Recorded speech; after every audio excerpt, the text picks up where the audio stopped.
mercado, porque agora eu queria trazer o cenário internacional voltado mais para a geopolítica, afinal também, né, uma tensão muito grande aí em torno deste assunto, de um possível conflito ainda aí entre Estados Unidos e China por conta de Taiwan, depois que a gente viu aí, né, essa parte aí pesando muito da visita de Nancy Pelosi por lá. Eu queria trazê-lo aqui na minha tela, Marcos Vinícius de Freitas, professor de Relações Internacionais, para a gente falar mais sobre este assunto. Professor, muito obrigada mais uma vez por estar aqui com a gente.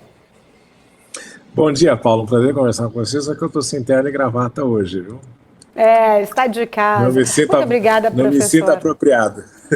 Imagina, que isso, sempre muito bem. Professor, na verdade, né, a gente até pediu para o professor hoje, não estava programado para conversar aqui com a gente entender realmente, né, esse assunto delicado. A presidente da Câmara dos Representantes dos Estados Unidos, a Nancy Pelosi, está em viagem pela Ásia, é o ponto central ali, né, da questão se ela vai ou não a Taiwan. Fontes tanto da ilha quanto dos Estados Unidos, até a CNN falou, The New York Times falou hoje mais cedo que ela deve chegar a Taiwan amanhã.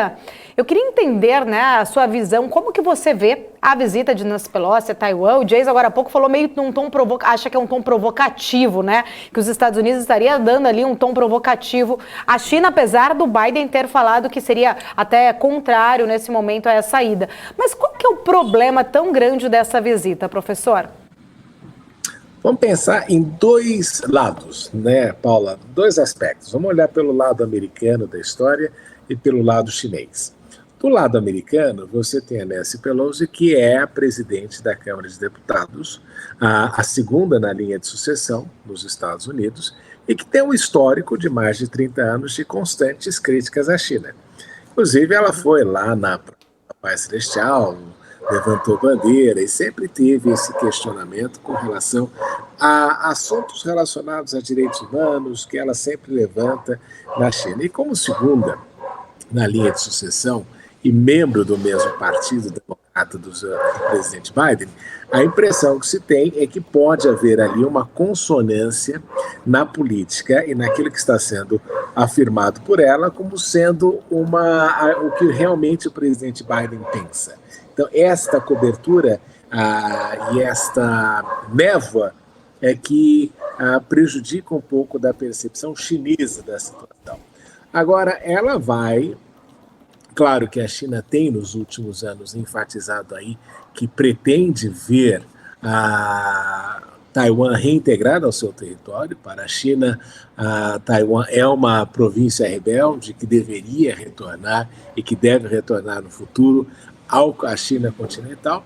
E o que a Nancy Pelosi está fazendo é, neste processo todo, criando aí uma provocação do ponto de vista chinês com relação à visita dela, porque como ela é segunda na linha de sucessão e como Taiwan não é considerado um país, não é considerado um Estado, desde 1971, quando se adota a política de uma só China, então não haveria razão para a visita de uma pessoa tão alta na hierarquia norte-americana à China. Mas, voltando aí do ponto de vista americano, claro que o presidente Biden vai afirmar e tem afirmado que como você tem a independência dos poderes, ele não pode determinar o que a Nancy Pelosi faz ou deixa de fazer. E, obviamente, que também do ponto de vista estratégico norte-americano aqui, eu misturei um pouco, mas só para enfatizar aqui, do ponto de vista estratégico norte-americano, existem algumas mensagens claras, né? Ela está indo em apoio a Taiwan, no dia em que os chineses celebram ali o aniversário do Exército Popular da China, e também num ano importante para o próprio presidente Xi Jinping, que estará, em princípio, buscando um terceiro mandato à frente do Partido Comunista e, por consequência, da liderança da China.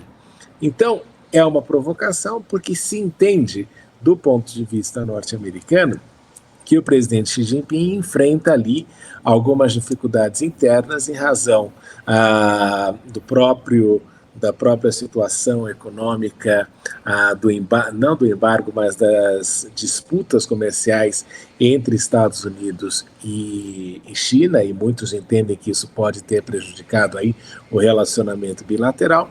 E, por outro lado, existe também o fato de que o presidente Xi Jinping endureceu um pouco mais a postura da China, e muitos entendem nos Estados Unidos que ele precisa ser de alguma forma limado, né, nesse sentido, para conter aí este processo de crescimento da China.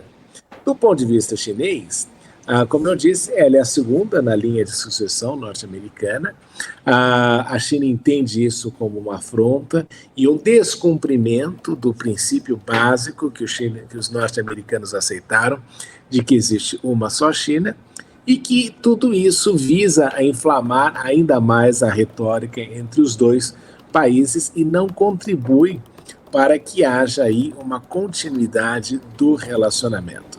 Esperava-se que com Joe Biden na presidência do país houvesse uma mudança aí no relacionamento entre os dois, mas houve uma mudança só de forma, mas o conteúdo continua muito daquela política de enfrentamento do presidente Donald Trump.